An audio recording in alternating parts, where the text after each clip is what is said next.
চলমান সংঘাতের অংশ হিসেবে ইরানের সর্বোচ্চ ধর্মীয় নেতা আয়াতুল্লাহ আলী খামেনিকে হত্যার পরিকল্পনা এঁটেছিল ইসরায়েল।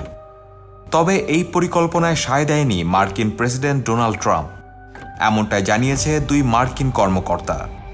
আজ রোববার বার্তা সংস্থা রয়টার্স এই তথ্য জানিয়েছে।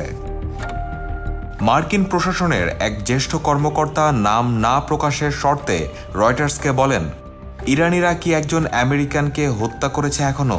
না, তারা এরকম কিছু না করা পর্যন্ত আমরা এমনকি তাদের রাজনৈতিক নেতাদের হত্যা করা নিয়ে আলাপও করতে চাই না। কর্মকর্তারা বলেন, ইরানে হামলা চালানোর পর থেকে শীর্ষ মার্কিন কর্মকর্তারা ইসরায়েলি কর্মকর্তাদের সঙ্গে নিরন্তর যোগাযোগ রক্ষা করে চলেছেন। এক পর্যায়ে ইসরায়েল জানায় তাদের সামনে ইরানের শীর্ষ নেতাকে হত্যার সুযোগ আছে। তবে ট্রাম্প সেই পরিকল্পনা উড়িয়ে দেন বলে দাবি করেছেন ওই দুই কর্মকর্তা।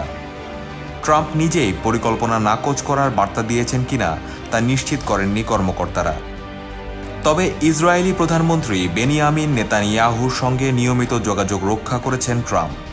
ফক্স নিউজ চ্যানেলে দেওয়া সাক্ষাৎকারে নেতানিয়াহু রয়টার্সের প্রতিবেদন নিয়ে প্রশ্নের জবাবে বলেন, কথোপকথনের বিষয়ে অনেক মিথ্যা তথ্য ছড়িয়ে পড়েছে, এর অনেকগুলোই ঘটেনি এবং আমি সে আলোচনায় যেতে চাই না।